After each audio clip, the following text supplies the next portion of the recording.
Hello, friends. I am pleased to be here today with one of the newest members of the LISD Executive Leadership Team, Shā Rogers. Shā is the Executive Director of Safety and Security for LISD and has been with the district for approximately 3 months. During her time with LISD, she has been a valuable addition to the leadership team and the One LISD community. Shā, I'm looking forward to our conversation, and I want to welcome you to On the Street. Thank you. Thank you for being our guest today. How do you feel about us just jumping right in? Because I know our listeners will enjoy getting to know you. Yes, definitely. Perfect. All right. So can you tell us about who you are as a person, as a police officer? Where did you grow up, and what is your best memory of your childhood? Okay, so as you said, I'm Shā Rogers. I'm originally from Bryan College Station. That's in Brazos County. I know where that I'm is. the heart of Aggie Land, although I'm not a fan. I have to throw that out there. Is you're a UT fan? I am a UT fan. Okay. I definitely am. So, as a child, I grew up there. I went to both school districts, so learned a lot from both areas. I have six brothers and one sister. Wow. I have two boys of my own, and I actually have a godson that's in the third grade. He's a active little guy in Houston ISD. And as a child, I to throw a tad bit out about me personally, I struggled with reading as a child. So education has always been at the forefront for me. After struggling first, second grade in reading, by the fifth grade, I was actually the outstanding reading student in my fifth grade Wow. class. Yes. So definitely the supports that were put in place. How did it change? So I had a teacher called her name was Miss French. Okay. And Miss French was awesome. She sat with me every day. We worked on reading, building my confidence with that. So the supports that were built in place really did work for me. So that was as a student. As a police officer, I can honestly say that care, that drive to actually do the work Mhm. came from actually having family members actually in the field. And so seeing them wake up every day, put on their nice little uniforms, made me want to be a police officer. And I had some military folks in the family as well. However, but watching them model the way and doing what needs to be done on a daily basis, coming home with their car, let us playing with the sirens, that good stuff, kind of set the tone for what I wanted to do. Mhm. Had a son out of high school, and so that changed the trajectory for Mhm. me. Mhm. I decided to go into nursing because it was the more safer route for me to do so. And so I did. And I worked in nursing for 8.5, almost 9 years. And I said, you know what? My kids are a little bit older. I want to go back and do what mama wants to do. So I did just that. I actually I got 2 degrees in one in criminal justice, one in criminology. And then I said, you know what? I want to go to the police academy. So I worked as a nurse during the day and I went to night school police academy. Wow. And so if you could just imagine, my day probably started at 4 or 5 o'clock in the morning and it would not end Definitely. until 10, 10:30 at night. But it was all worth it because I love law enforcement. So that's kind of how I am as a police Wow. officer. So you went back later on and became a police officer after working 8.5 years as a Yeah. nurse. And so you mentioned that you have, I think, 6 siblings. So I have six brothers and one sister. Yes. And so where are you in the birth order? I'm in the middle. You are. I'm in the Okay. middle. Can't you tell? Because I'll ask some No, questions. I'm definitely that child that'll ask questions. So yes. that is all good. No, that's a fascinating story, though, and it demonstrates your level of commitment to law enforcement. That you were willing to go to school at night to become a police officer because you wanted to serve. And having people in your family who modeled what that service would look like sounds like it had a tremendous impact on you. Yes, it did. It actually did. And I actually owe my first job to my uncle. He actually hired me as a deputy constable in Brazos County. Wow. So, great guy. He just recently retired 2 to 3 years ago. And I will say that's where I got the foundation. Yes. You mentioned, Brazos County. When I was a regional director, one of my contracts for the Workforce Development Board was in Brazos County. So I know that area well. It is the heart of Aggie land, as you said. It Mhm. is. And you asked me what my best childhood memory is. Yes. So let me tell you about that. Love to hear it. Okay, so I was an eighth grader and I was asked to speak at the graduation. Wow. And so nervous, very, very nervous. Public speaking definitely is not my thing at all, but I was an eighth grader. And so I was challenged to do it. And I read the poem, Don't Quit. Who's the author? So the one that I actually have hanging in my home actually is unknown. It's a, Okay. anonymous author, but Don't I was doing a quit. little research Yeah. today, and I've seen two or three people claim credit for it. But that poem really actually sets the tone for how I live my life. Mm, Actually, so mm, much so that I actually went back as an adult and I purchased the actual poem, framed it, and put it in my house. mhm, It's about perseverance, continuing to meet those challenges. And every time a challenge comes up, mhm, you press forward, you press forward, you mhm, press forward. You don't mhm, let anything get you down. mhm. As stones are thrown at you, as life winds and does its thing, you continue to keep on and don't quit. So that poem is really, really sentimental to me. I love poetry. I think one of the things that you and I share is our love of poetry. I shared a poetry book with you Yes. when you first got here. One of my favorite pieces of poetry about leadership is The Contract by William Ayotte. It's I try to live my life as a leader by that piece of poetry. And then my second piece of poetry, which ties into what you were saying about perseverance, is how I try to live my personal life, is the poem Invictus. No matter what the obstacle is, we know that we can overcome that. And that's what I want all of our students in our system to come away with. So I'm glad you're here modeling that for them, because there are obstacles in life that you will have to overcome. And don't be afraid to challenge yourself to do so. I think we have to inspire young people to do more of that. Definitely. So you kind of mentioned Mrs. French, and this ties into our next question. So was she your favorite teacher or one of your favorite teachers? So she was one of my favorite Hmm. teachers. I definitely have fond memories of her, but I do also have some others. And there isn't just one, by the way, there's multiple. I'll go back to that sentiment of it takes a village to raise a Hmm. child. Hmm. I was into track really, really heavy What when was I, your event? so I was a sprinter, Okay. 4x1, 4x2, and the 100-meter dash. Wow. So I had a handoff coach that taught us how to hand off. She was amazing. She just recently retired, I want to say in 2016, with 51 years of service in Bryan That's ISD. exceptional. So the tidbits that she would give us, because we always wanted to be mischievous here and there, and she would get us back in line. My track coach, Coach Pure, she was amazing as well. And then I remember my eighth grade coach, Coach Holcomb. She was actually instrumental in like guiding us through the eighth grade, even though we wanted to be little terrors every once in a while. These three coaches really, really meant the world to me, and I remember them greatly. So. It's amazing the impact that people have on us. When we're young, we take it for granted. But as we get older and we start to live our lives, we truly appreciate what teachers do to help us chase our dreams. And I have great memories of several teachers. There's one I always mention who stands above all of them, and that was my second grade teacher, Mrs. B. Phil, because he was the first teacher who saw DeWayne. A lot of teachers were able to inspire me, but Mrs. Beefield saw me with all of my flaws. She saw who I could be because she saw who I was, and I'll never forget her. So you kind of mentioned this about why you wanted to be a police officer, but why in public education? What led you want to be a law enforcement officer in public education? So I'll start back in nursing because that's where it started. In Brazos County, I went to go and work for the sheriff's office there. So I worked in the jail and I would see youth and some of my old high school classmates enter in and out of the system.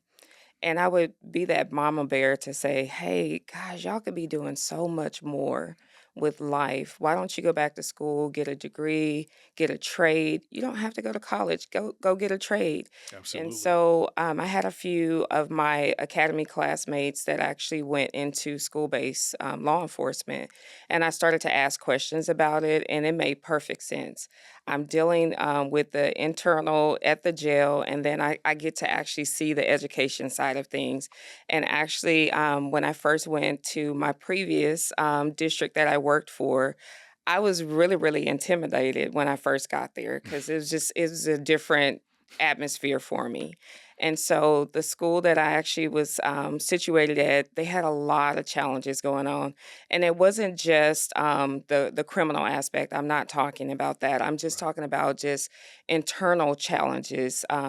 Your socioeconomic status just wasn't where it needed to be in order to have sufficient food. So they would actually do like an evening Hmm. feeding for the kids.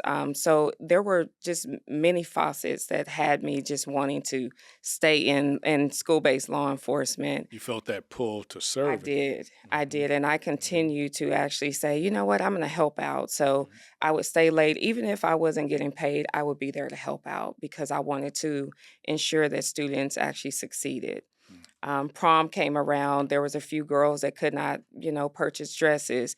I went in and I helped purchase dresses. If they needed their hair and their makeup done, I was making sure that those things were getting done. So, law enforcement is just not about law enforcement. It's about building that rapport and the mentorship Hmm. with the students that kept them on the right track to graduate.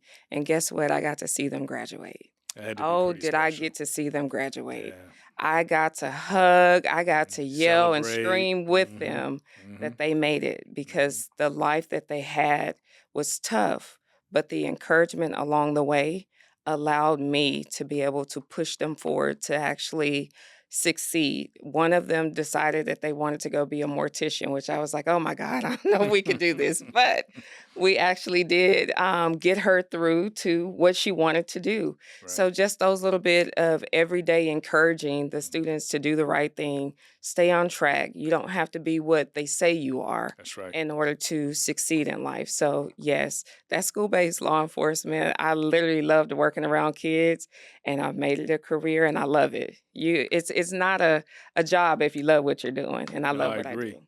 And you can feel the passion that you have for what you do.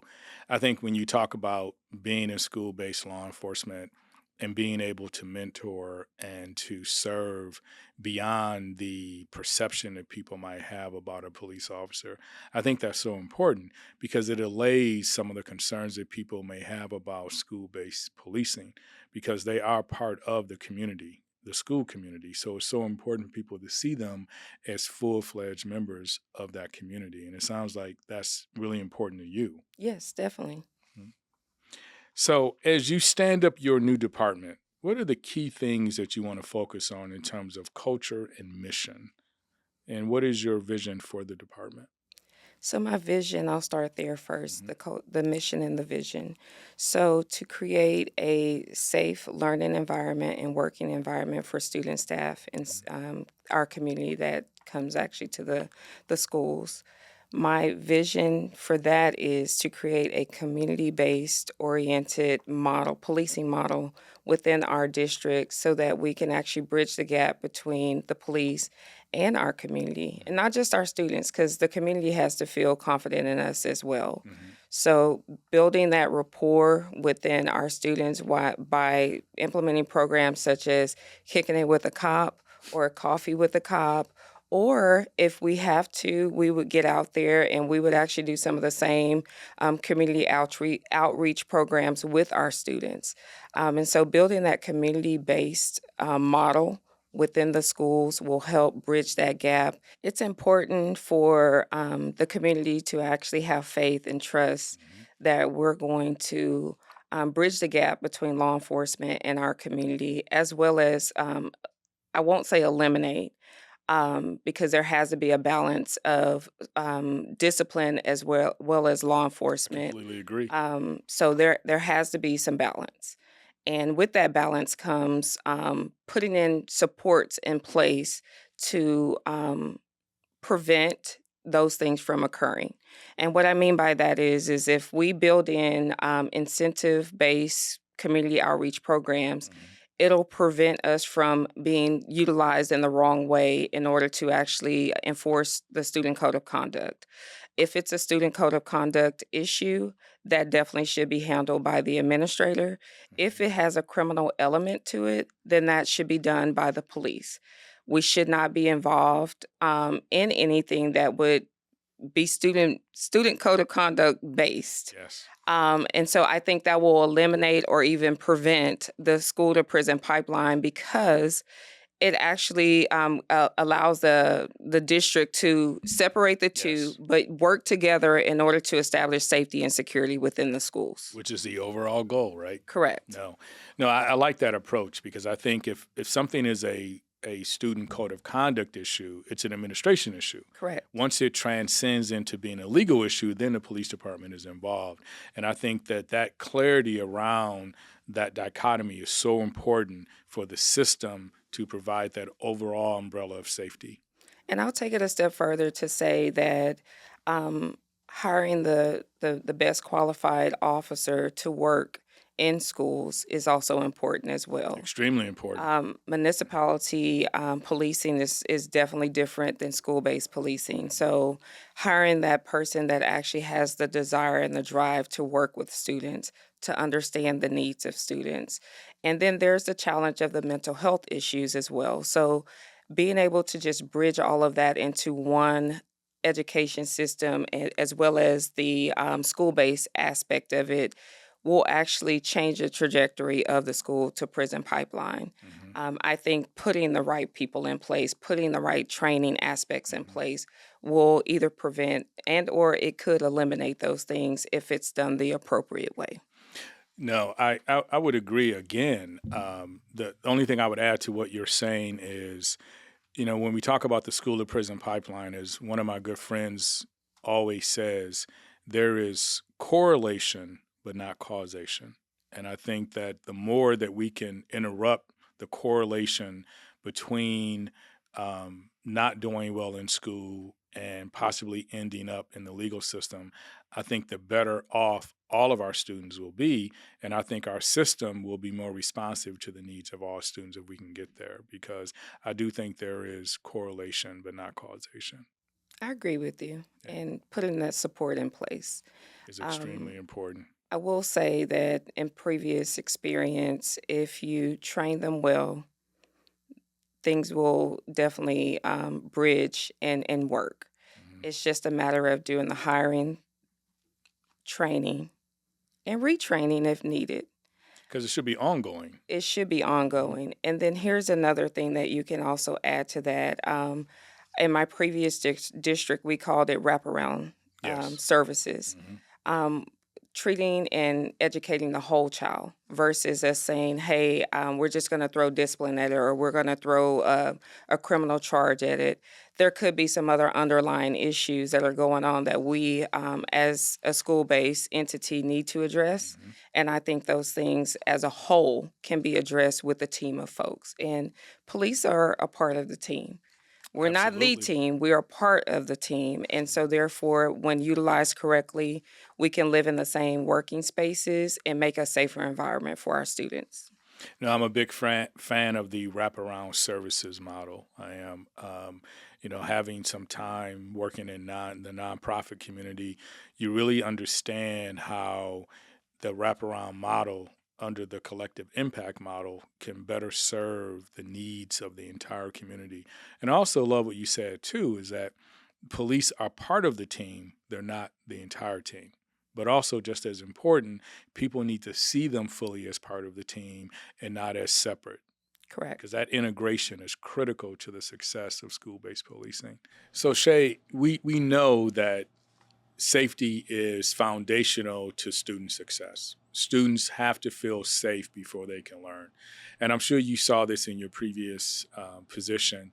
Since you've been here, you bring a fresh set of eyes, new perspective, and a wealth of experience. What are some of the things that you've seen here, or what have been your observations about safety and security here in Leander ISD? So, DeWayne, I've seen and evaluated some of the systems here since I've been here, and we're doing some exceptional things here at I LISD. believe that. Do we have room to grow? Yes.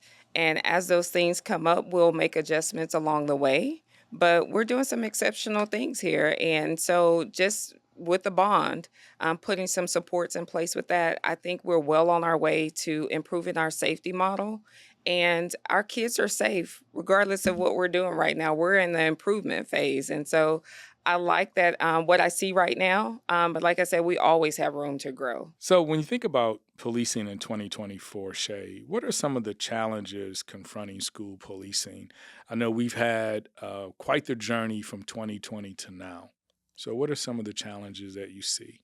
So, some of the challenges, I'll start with the hiring and retaining officers.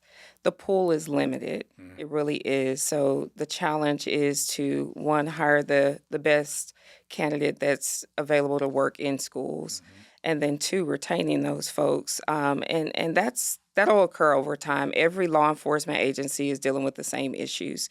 So, that's one of the major issues. But then we also have the um, second, well, I'm going to call it the first issue of basically the active attacks, the mental illness, the cyber attacks, the actual things that keep people up at night. And so, what can we do to actually eliminate those things? And those things, I believe, are here to stay. We just have to learn how to live in the environment with it and actively address things when they come up. And that's through training and education. So those are the major things that I see in school-based law enforcement right now that are major, major issues: active attack, cyber crimes, and then mental illness. And like I said, educating the whole child will help with some of that. Catching some things early will help with that, but it takes everybody. Safety is everybody's Yes, it responsibility. is. Yes. hmm And so, when you were in your previous district, how did you address some of these challenges? So in my previous district, what we did was we actually hired police cadets and sent them to the police academy. Mhm. So you're basically growing your own officer.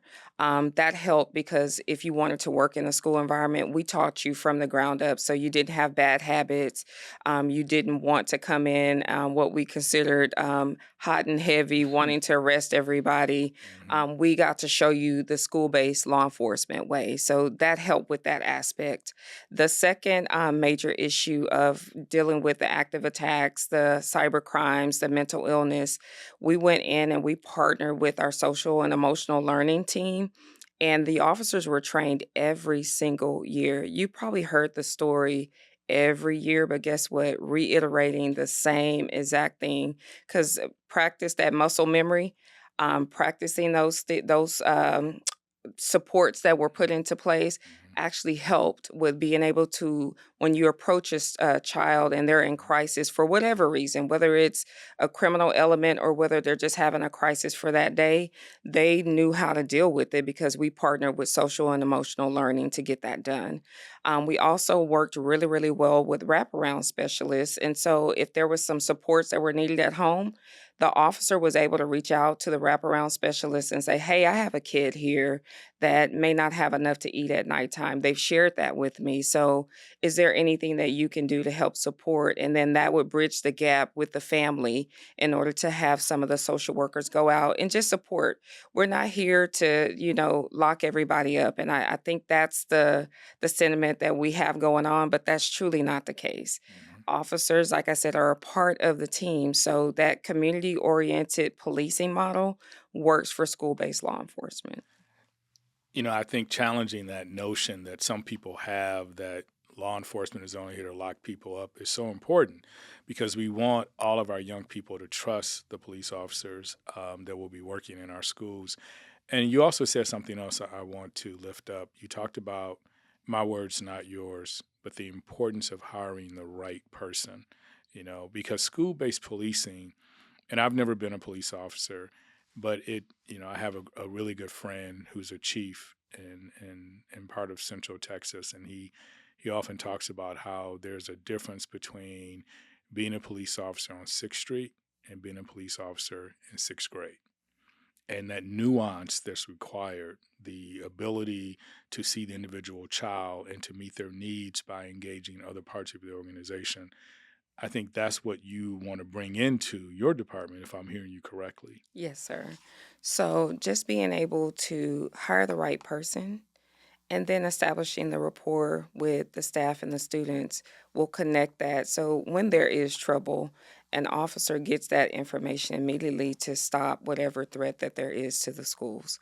So hiring the right person is key to this whole school-based law enforcement model. But there are challenges. Like I said, every Definitely. law enforcement agency is dealing with shortages right now. But the best thing that we can do is put our best foot forward, do our investigation into their backgrounds and ensure that we are picking the right person. And once we have that right person, train them up. Train them up. Recruiting and retention and training are key in order to make this happen. And Shay, we spent a lot of time talking about hiring the right people for your department. And I think part of that is hiring people who understand the importance of the relationship between the police officer and the student. Can you talk about that a little bit and what has been your experience in a short time you've been here in terms of building those relationships with our students? So I'll tell you about a time that a couple weeks ago, I was out at the Chipotle near the central office, and I saw a group of kids. They were on the patio, and they were horse playing, and I was in the drive-thru trying to get food, so I just really didn't pay attention to it. But the kids called me out, right? And so the kids were like, Were you "Miss, in a I know." district vehicle? I was in the district vehicle, and it was like, "Miss, I know you," and I was like, "No, I don't think you know me."